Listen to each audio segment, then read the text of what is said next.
Vers la fin de 2024, OpenAI a fait une série d'annonces qui ont vraiment fait l'effet d'une bombe dans le monde de l'IA. Mais attention, il ne s'agissait pas de simples mises à jour, c'était en fait la révélation d'un plan pour construire un véritable empire. On va décortiquer ensemble cette stratégie.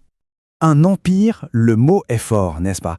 Et pourtant, oui, parce que la stratégie d'OpenAI, maintenant, elle va bien au-delà du logiciel. L'objectif, c'est de maîtriser toute la chaîne de valeur, de A à Z, depuis les puces électroniques qui font tourner l'IA jusqu'aux applications qu'on utilise tous les jours. Et tout ça, ça commence par les fondations. Le premier grand pilier de cette stratégie, c'est une sorte de course à l'armement pour s'assurer de la ressource la plus précieuse de l'IA, la puissance de calcul.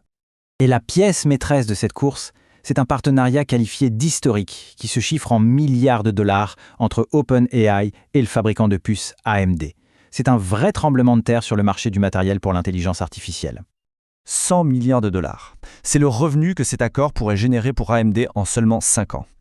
Pour mettre ça en perspective, c'est plus que le PIB de pas mal de pays. Voilà l'échelle de l'investissement dont on parle. Alors, concrètement, qu'est-ce que ça veut dire? Eh bien, cet accord pluriannuel signifie qu'AMD va créer des puces sur mesure pour les futurs data centers d'OpenAI.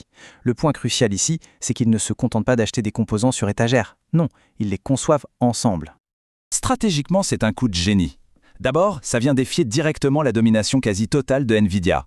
Ensuite, ça garantit à OpenAI un approvisionnement stable en puces pour sa croissance future et ça le met à l'abri des pénuries. Et chose assez rare, l'accord inclut même une prise de participation, ce qui lie financièrement les deux entreprises sur le long terme. Et la réaction des marchés ne s'est pas fait attendre. Les investisseurs ont tout de suite validé l'opération. La valeur de l'action AMD a bondi juste après l'annonce. C'est un signal très fort qui montre que le marché croit au potentiel de cette alliance. Bon, sécuriser la puissance de calcul, c'est la base, c'est le moteur. Mais une fois qu'on a le moteur le plus puissant du monde, il faut construire le véhicule qui va avec. Et c'est là que les choses deviennent vraiment, vraiment intéressantes. Ce qui nous amène tout naturellement au deuxième pilier.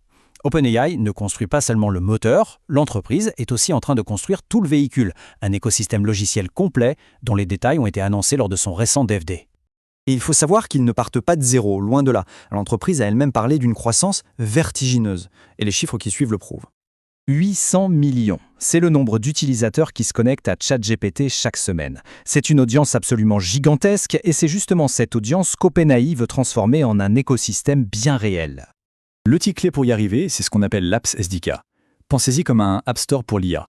Ça permet aux développeurs du monde entier de créer et même de vendre leurs propres applications qui tournent grâce à ChatGPT. Mais bien sûr, pour attirer les meilleurs développeurs sur sa plateforme, il faut leur offrir le meilleur outil. Et c'est précisément ce qu'OpenAI a fait en dévoilant son tout nouveau modèle phare. Ce nouveau modèle, c'est GPT-5 Pro. C'est le nouveau joyau de la couronne d'OpenAI et il est pensé pour les tâches les plus lourdes.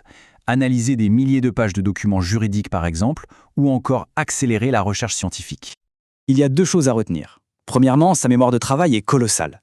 Il peut analyser l'équivalent de plusieurs gros romans en une seule fois. Deuxièmement, il n'est plus limité au texte. Il peut voir et comprendre les images. C'est un modèle qu'on dit multimodal. Et cet appétit pour des outils toujours plus puissants, ça ne se limite pas aux développeurs. Côté grand public, l'application de création de vidéos, Sora, a dépassé le 1 million de téléchargements en moins de 5 jours. Ça montre bien l'engouement massif pour ces technologies. Alors maintenant, il est temps d'assembler toutes les pièces du puzzle. Quand on combine la maîtrise du matériel d'un côté et la construction d'une plateforme logicielle de l'autre, qu'est-ce que ça donne ? Eh bien, ça donne une redéfinition complète du champ de bataille de l'IA. Le plan est donc à la fois simple et brillant. Étape 1, on sécurise l'infrastructure matérielle, les puces, avec AMD. Étape 2, on assoit sa domination sur la plateforme logicielle avec l'Apps SDK. En combinant les deux, OpenAI laisse très peu de place à ses concurrents. Ce qu'il faut bien comprendre, c'est que ce ne sont pas des annonces isolées.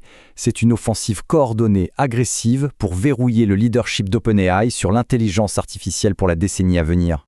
Bien sûr, OpenAI n'est pas tout seul. Ses manœuvres forcent les concurrents à réagir. Google, par exemple, riposte avec Gemini Enterprise, pendant qu'Anthropic continue de repousser les limites des modèles. La course ne fait que s'accélérer. Au final, cette compétition féroce a un effet bénéfique pour tout le monde. Elle oblige tous les acteurs à innover plus vite, à un rythme qu'on n'avait littéralement jamais vu auparavant. La conclusion est donc assez claire. OpenAI ne vend plus seulement de l'IA. L'entreprise construit un écosystème intégré et fermé.